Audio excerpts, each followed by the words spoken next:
Hello, friends. All right, before we get back to Benjamin Banneker this week, we're just going to do a quick write up. I want to see how you're doing with space. I want to see how you're doing with thesis statements and sort of transitioning into your analytical work. So, we're going to review sort of just general rhetorical analysis writing, give you a little bit of an overview, give you a little bit of a pep talk before you jump into actually putting pen to paper or typing.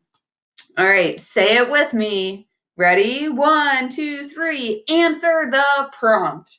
Guys, I cannot tell you or emphasize enough how in stressful situations like a timed writing, students often forget to review and answer the prompt. So I want us to go back to the 2010 AP Lang prompt real quick that you worked with last week. How does Banneker use rhetorical techniques to argue against slavery to Thomas Jefferson? Right? This is the work that you did in the 3x3 graphic organizer, and by now you should have gotten some feedback from me on it. And so that is the question we are setting out to answer. So it is important for us to review the fact that, that we know that a rhetorical analysis essay needs to have, or pretty much any essay needs to have, an introduction with a thesis at the very end. Throughout the body paragraphs, it needs to have insight, evidence, and explanation, and then you need some kind of a concluding thought. So what does that look like?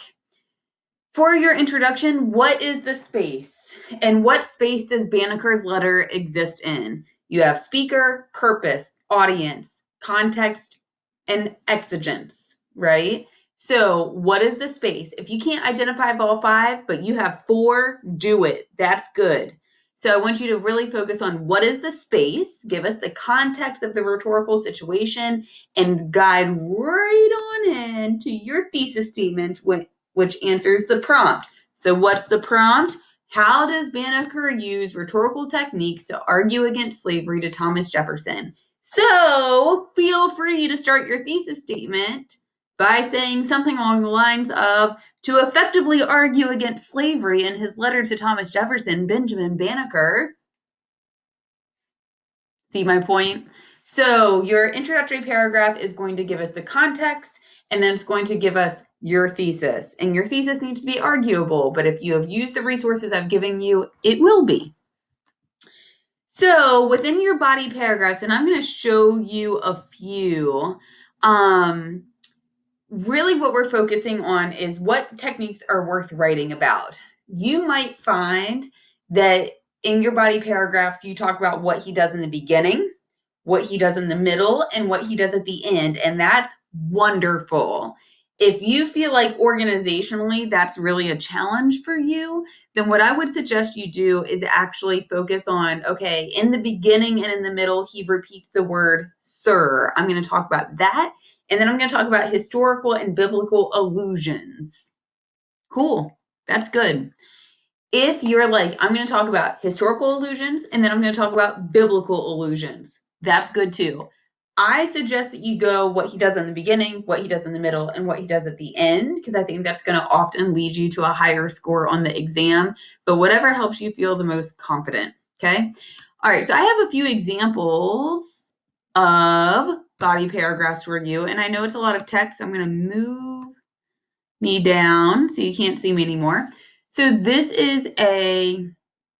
um, this is a rhetorical analysis of a very famous letter from Dr. King.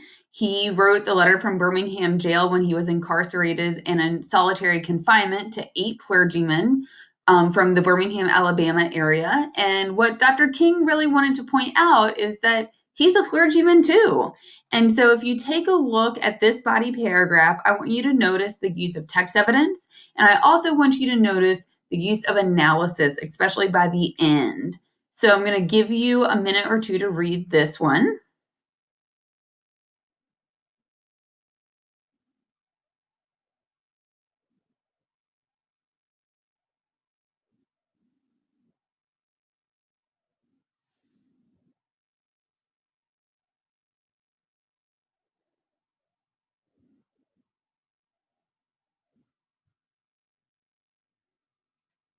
Okay, you can always pause your screen if you want to, but here's another example.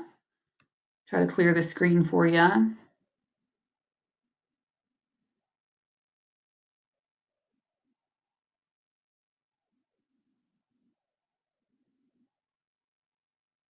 And I noticed that the paragraph is cut off, so I'm going to change my screen a little bit. That way you can see the entire thing. There you go.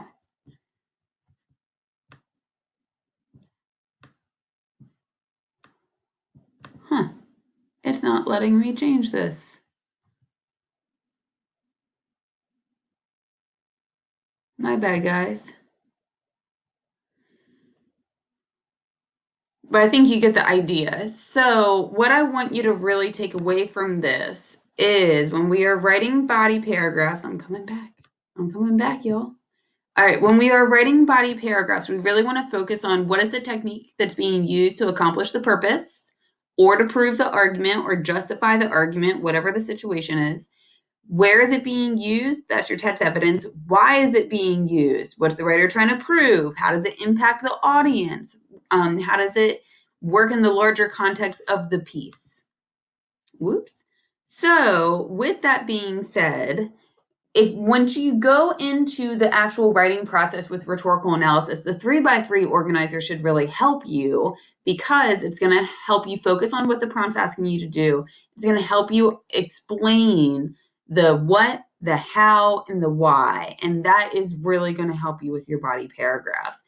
Let's talk about conclusions for a second. So, concluding thoughts with rhetorical analysis can feel super awkward. To be completely honest with you, so long as you have the meat of your analysis in the body paragraphs, your concluding thought can quite literally be a sentence. It does not need to be a fleshed out conclusion.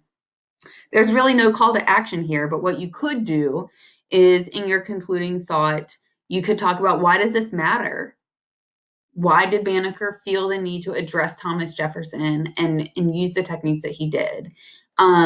So you'll see over the next few weeks as we really focus on the exam, when it comes to rhetorical analysis writing, you just need like a concluding sentence.